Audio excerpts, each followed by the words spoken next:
Welcome to Japan! Yan, panoorin na natin ito mga birds. Let's go.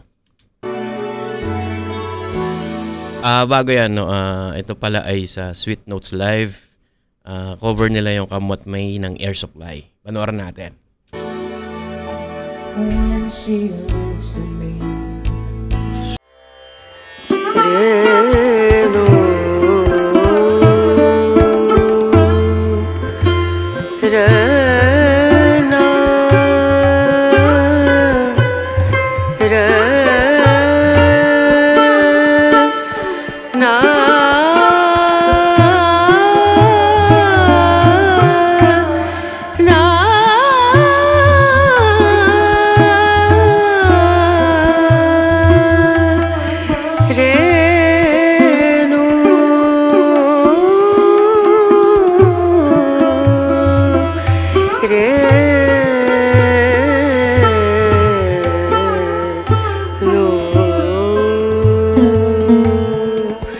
dim dum da da da dim da da da dim dum da da da dim da da dim dum da da dim dum da da da dim da da da o da ni da da ni da na di da na na o da ni da da ni da na di da na na da na da di na da dim dum da da da dim da na dim dum da da da dim da na dim dum da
Galing!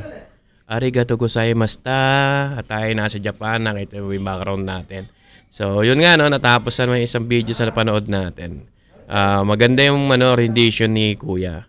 Tsaka smooth na smooth yung boses niya. Bagay na bagay doon sa kanta. At tsaka siguro doon sa sa pyesa na rin mismo. So, yun nga, maraming salamat sa pagsama sa akin. At ibababa ko yung link nung channel niya.